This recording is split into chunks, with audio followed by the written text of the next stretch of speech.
It was a stifling summer night, the kind where the air feels heavy with secrets. Mark and I were seated on our old, creaky balcony, sipping red wine under the dim glow of the moon.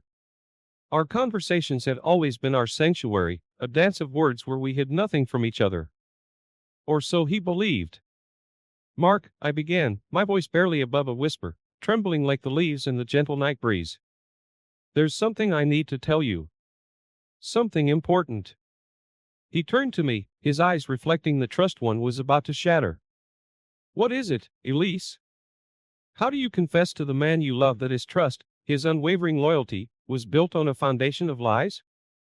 How do you tell him that the warmth he feels in our bed has been shared with others?" I took a deep breath, feeling the weight of my confession pressing down on me. "I've been unfaithful," I said, the words escaping like prisoners from my lips. Mark froze, his wine glass pausing midway to his mouth.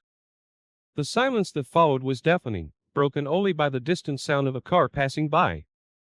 I watched as a myriad of emotions played across his face: confusion, disbelief, hurt. "But why, Elise?" His voice was a mix of pain and incredulity. "I thought we were happy." I looked away, unable to bear the pain in his eyes. "I don't know," I lied. The truth was far more complex, entangled in a web of desires and fears I wasn't ready to unravel. Mark set down his glass, his hands shaking slightly. "Is there someone else? Someone you love?" "No, it's not about love.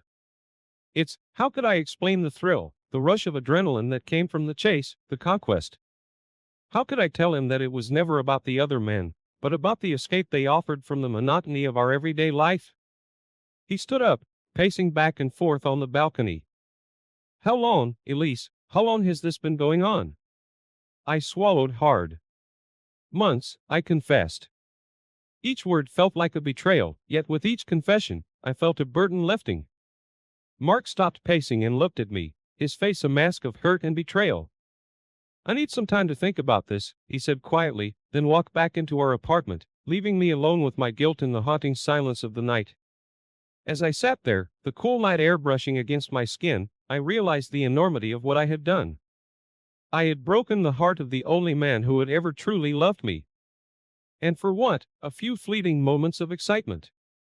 The night stretched on, and I sat there, lost in my thoughts, wondering if the dawn would bring forgiveness or the end of everything we had built together.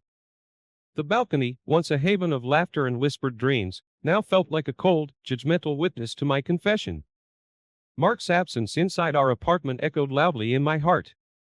His footsteps, once a comforting rhythm in our shared space, now sounded like the ticking of a clock, counting down the moments of a relationship in peril.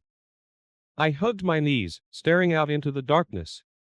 The city lights flickered in the distance, indifferent to the turmoil within me.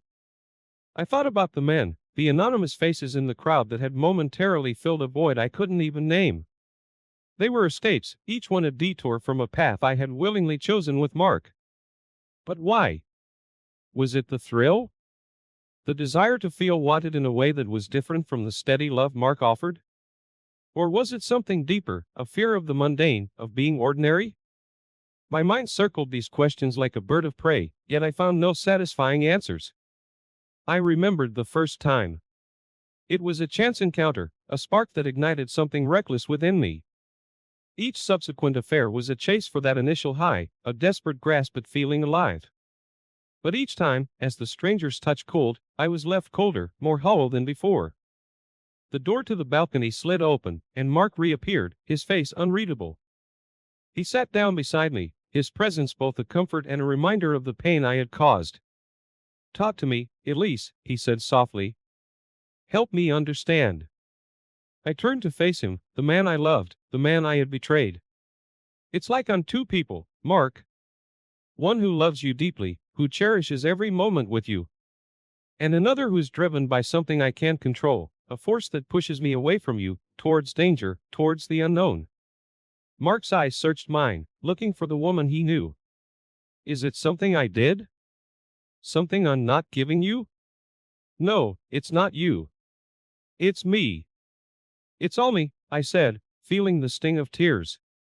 "You've been nothing but wonderful. It's my own demons, my own insecurities and desires. We sat in silence, the night wrapping around us like a shroud. Mark took my hand, his grip firm yet gentle. What happens now, Elise?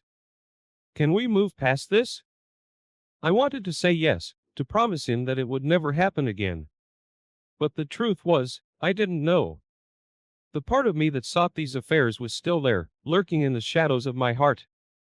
I don't know, Mark. I want to say we can. I want to make things right. But I'm scared. Scared that I'll hurt you again. Mark nodded, his eyes glistening in the moonlight. I love you, Elise. But I don't know if that's enough anymore. His words cut through me, a painful yet honest admission. We were at a crossroads, our future together uncertain. The night air grew chillier as we sat there, lost in our thoughts, each grappling with the reality of a love tested by betrayal. As dawn approached, with its promise of a new day, I wondered if our relationship, like the night, was coming to an end. Or if, somehow, we could find a way to begin again, to rebuild from the ruins of my indiscretions. The sun's first rays peeked over the horizon, casting his soft light over our world. In that moment, I made a silent vow. If Mark chose to stay, to give us another chance, I would fight my demons. I would fight for us. But the choice was his. And as the city awoke around us, I waited, with bated breath, for his decision. A week had passed since that fateful night on the balcony. The air between Mark and me was thick with unspoken words and unresolved tensions. He hadn't left, but the distance in his eyes told a story of a love wounded deeply. I busied myself with mundane tasks, trying to fill the silence of our apartment. As I sorted through a pile of old clothes, my hand brushed against the smooth fabric of a mask. It was from the masked ball, the night that ignited the latest chain of events. I sat down, the mask in my hands, and my mind drifted back to that evening. It was a charity event, a grand affair with a theme of mystery and intrigue.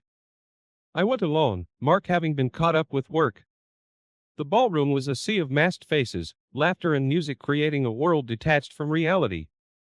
I remember feeling a sense of freedom and anonymity that was intoxicating. It was there that I met him, a stranger with piercing eyes that saw through my mask. Our conversation was light, flirtatious, and dangerously exciting. As the night progressed, our exchanges grew more intimate, the crowded room fading into the background. When he asked me to meet him in one of the secluded gardens, I knew I was crossing a line. Yet, I couldn't resist. The thrill, the adrenaline rush of the forbidden was overpowering. In that hidden corner, under the moonlight, I gave in to temptation, losing myself in the arms of a man whose name I didn't even know. The memory of that night was a sharp contrast to the present. I looked around our apartment, at the photos of Mark and me, smiling, happy. What had I been searching for in the arms of strangers that I couldn't find here, in the home we had built together? A knock on the door pulled me from my thoughts. It was Mark, returning from his evening walk. He paused when he saw the mask in my hands, his expression unreadable. "Remembering the ball?" he asked, his voice steady but cold. I nodded, placing the mask back in the box. It was a mistake, Mark. A moment of madness. He sighed, sitting beside me. Elise, I've been thinking a lot. About us. About what you told me. I can't pretend everything is okay. It's not. But I also can't deny that I still love you. I reached for his hand, finding it trembling slightly. I love you too, Mark. More than you can imagine. And I regret what I did, deeply. He looked at me, his eyes searching for something, perhaps a glimmer of the woman he fell in love with. I want to believe we can get past this, Elise. But I need time. And I need honesty.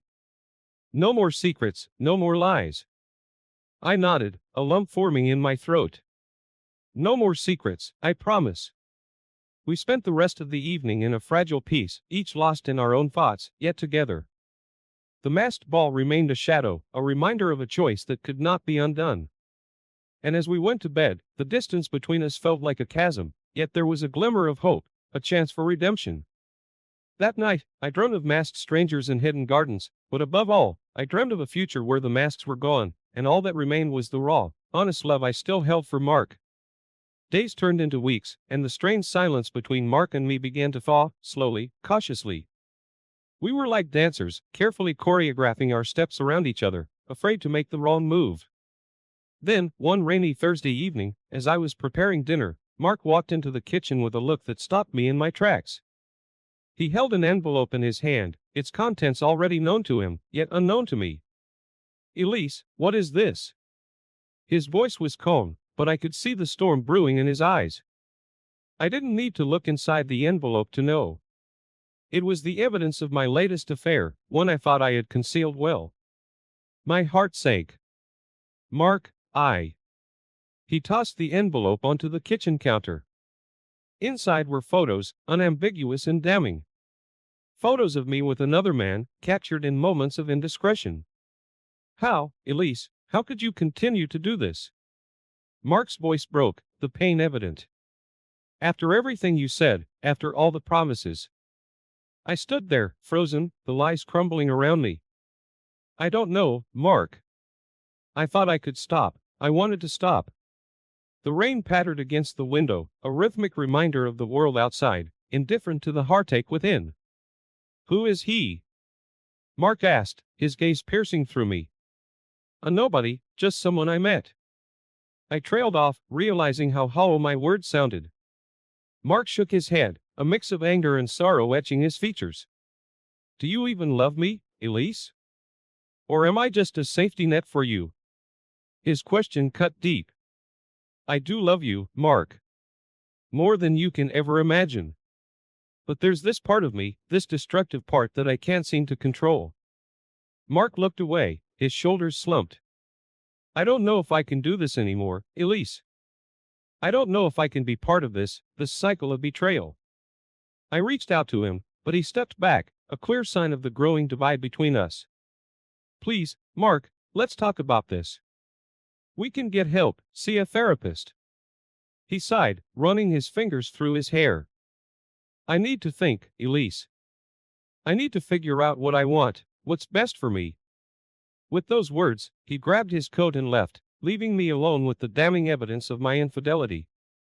The kitchen, once a place of shared meals and laughter, felt cold and foreign. As I heard the door close behind him, a sense of dread filled me. This time, I feared, Mark might not come back. And I wouldn't blame him. That night, as I lay in bed, listening to the rain and the silence of the apartment, I realized that I was at a crossroads. One path led to a life without Mark, a future where my actions had finally pushed away the one person who had stood by me. The other was a path of redemption, of facing my demons and fighting to save what little was left of our relationship. But the choice was not mine alone. Mark had a say, and I feared his decision. The night felt endless, each drop of rain a reminder of the tears we had both shed. In the darkness, I made a silent vow. If Mark gave me another chance, I would do everything in my power to change, to be the partner he deserved. But deep down, I knew that some promises were easier made than kept. And as I drifted into a restless sleep, the crossroads loomed large in my mind, the outcome uncertain, the future uncharted. The days following Mark's discovery were a blur of confusion and solitude. Mark had moved out temporarily, saying he needed space to think. The apartment, once filled with our shared dreams, now echoed with the silence of my guilt. In a desperate search for understanding, I found myself driving to my hometown, a place I hadn't visited in years. The familiar streets and old houses were like echoes of a past I had long tried to forget. I parked outside my childhood home, now occupied by another family. Memories flooded in, of simpler times, of a young girl with dreams untainted by the complexities of adult life. It was here, in this very town, where the seeds of my turmoil were sown. I drove to the local park, a place where I had spent countless hours as a teenager. Sitting on a weathered bench, I let my mind wander back to those formative years. There was someone from those days, a first love, whose memory still lingered in the corners of my heart. His name was Alex, and he was my high school sweetheart. We were young, naive, and deeply in love, or so I believed. It was with Alex that I first experienced the joys and pains of love, the thrill of being desired. But it was also with Alex that I experienced my first betrayal. I remembered the day I learned of Alex's infidelity, a day that shattered my teenage heart. I had walked in on him with another girl, their betrayal clear and undeniable. The pain of that moment was searing, an open wound that, perhaps, had never truly healed. That betrayal had instilled in me a fear, a deep-seated insecurity that I had carried into my adult life. Was it this fear that drove me into the arms of other men? A subconscious attempt to protect myself from being hurt again? As I pondered these questions, I realized that my actions, my continuous search for something elusive in the embrace of strangers, might have been a misguided attempt to reclaim control. Control over my emotions, over my vulnerability. But in seeking control, I had spiraled into chaos, hurting not only myself but the one person who had offered me genuine love and stability, Mark. The sun began to set, casting a warm glow over the park. I knew it was time to leave, to return to the present and face the consequences of my actions. But this journey into the past had been necessary, a painful yet enlightening trek into the roots of my behavior. As I drove back to the city, the lights of the skyline twinkling in the distance, I felt a resolve forming within me. I needed to confront my past, to heal the wounds that had silently bled into my relationship with Mark. Whether or not Mark and I could salvage our love remained uncertain. But I knew one thing for sure, I had to try. For Mark, for our love, and most importantly, for myself. That night, I lay in bed, surrounded by the memories of what Mark and I had once shared. I knew the road ahead would be difficult, filled with introspection and change. But for the first time in a long while, I felt a glimmer of hope, a chance to break free from the chains of my past and step into a new, uncertain future. I spent the next few days in a state of introspection, piecing together the fragments of my past and present. It was during one of these reflective moments that I received a call from Mark. His voice was calm, but I could sense an underlying tension. "Elise, can we meet? There's something we need to discuss," he said. My heart raced at the prospect of seeing him again. "Of course, Mark. Anywhere you want." We agreed to meet at a small cafe we used to frequent, a place that held memories of laughter and shared dreams. As I walked in, I saw him sitting at our usual table, his posture rigid, his eyes reflecting a mix of emotions. "Mark," I greeted, my voice wavering slightly. He nodded, motioning for me to sit down. "Elise, I've been doing a lot of thinking," he began. "About us. About everything that's happened." I clasped my hands together, bracing myself for what was to come. "I understand. And I'm sorry, Mark, for all the pain I've caused." He sighed, looking out the window. "I know you are. And I believe you want to change. But there's something else." A lump formed in my throat. "What is it?" Mark turned to me, his expression somber. "I've been contacted by someone. Another man you were involved with. He showed me messages, photos. It was recent, Elise." The room seemed to spin as I processed his words. Another indiscretion. Another secret I had kept from Mark, now exposed. "Mark, How many more are there, Elise?" His voice was a mix of sadness and frustration. "How many more secrets?" I had no words, only tears that threatened to spill. My silence was answer enough. Mark leaned back, running his hands through his hair. "I wanted to believe we could work through this, that our love was strong enough. But now, I don't know if I can." I reached across the table, trying to bridge the gap that had grown between us. "Mark, please. I know I've messed up, more than I can ever make right. But I want to try. I want to fix this." He looked at my hand, then back at me. "I need to be honest with myself, Elise. And with you. I can't keep living in this cycle of pain and forgiveness. It's not fair to either of us." Tears streamed down my face, as the reality of his words sank in. "So, what are you saying?" Mark took a deep breath. "I think it's time we go our separate ways. I need to heal, Elise. And I think you do too, but not together. Not anymore." His words felt like a final blow, the end of a chapter that I had desperately hoped would have a different ending. "I understand," I managed to say, though every word felt like a shard of glass in my heart. We sat in silence, the weight of his decision hanging between us. The Kafka copyright, once a place of joy, now felt like a witness to the end of our love story. As we stood up to leave, Mark looked at me, a hint of the love we once shared in his eyes. "I'll always care for you, Elise. But I need to let you go." And with those final words, he walked away, leaving me alone amidst the remnants of our shattered relationship. I sat back down, my heart breaking in the silence of the Kafka copyright. That day marked the beginning of a new journey for me, a journey of self-discovery and healing. A journey to understand why I had sabotaged the one good thing in my life, and how I could prevent it from happening again.